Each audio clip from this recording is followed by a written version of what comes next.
Ya, ada beberapa hal yang disampaikan. Pertama terkait dengan dialog persoalan kebangsaan kita hari ini, dari mulai pembinaan ibu kota sampai pada persoalan-persoalan yang berkaitan dengan keumatan. Ada apa terkait dengan keumatan, salah satunya ada apa melawan radikalisme dan yang lainnya, yang tentunya ini jangan sampai negara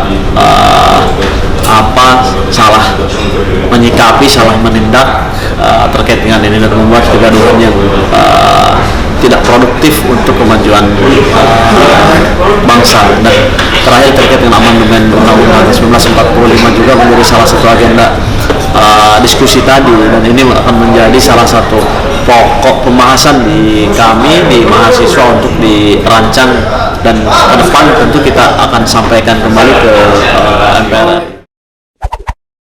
Jadi saya sampaikan secara prinsip bahwa kepada rekan-rekan mahasiswa generasi milenial ini,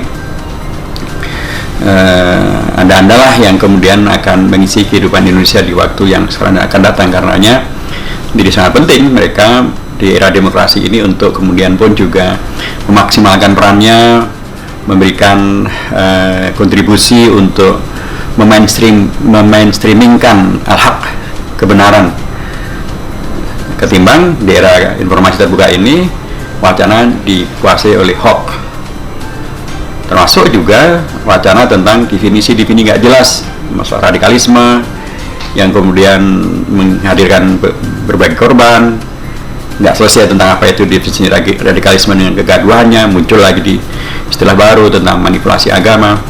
Saya minta rekan-rekan mahasiswa juga menjadi bagian dari mencerahkan masyarakat dengan gaya mereka di era milenial ini, komunikasi mereka di era milenial ini, ketimbang kemudian wacana dikuasai oleh pihak-pihak yang justru menghadirkan adu domba, menghadirkan kesalahpahaman, menghadirkan saling curiga.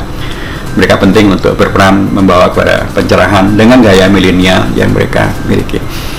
Tentu tadi juga saya sampaikan pentingnya untuk dalam MPR, yang salah satu agenda yang sekarang ini ramai dibicarakan adalah mensikapi tentang rekomendasi terkait dengan amandemen terhadap Undang-Undang Dasar dan atau wacana yang berkembang tingkat publik tentang amandemen terhadap Undang-Undang Dasar. Saya sampaikan penting betul mereka-mereka yang dahulu mencetuskan reformasi dan kemudian reformasi itu menghadirkan Undang-Undang Dasar yang dirubah. Penting betul mereka untuk juga mengawasi dan mengkaji sejauh mana Undang-Undang Dasar ini terimplementasi dengan baik dan benar dan merealisasikan tujuan reformasi. Kalau ternyata banyak hal yang kemudian tidak sesuai dengan tujuan reformasi, wajar bila mereka yang dahulu menghadirkan reformasi untuk ikut bersuara, memberikan kritiknya, memberikan masukannya. Termasuk bila kemudian mereka dapatkan bahwa dulu ketika reformasi dibuat, Undang-Undang Dasar di amandemen, nuansanya adalah nuansa generasi sebelum milenial. Sekarang generasi milenial dengan segala peluangnya, tantangannya, kecepatan teknologinya, cara berkomunikasi yang berbeda, masa depan dan peluang-peluang ekonomi yang dengan unicorn yang hebat-hebat itu, tentu mereka memerlukan payung hukum, payung Undang-Undang Dasar. Nah, tadi saya sampaikan bagus juga kalau dalam wacana tentang amandemen ini, mereka pun juga mengkaji tentang sejauh mana Undang-Undang Dasar sudah memberikan akomodasi, perlindungan dan payung hukum dan Undang-Undang Dasar terhadap generasi milenial.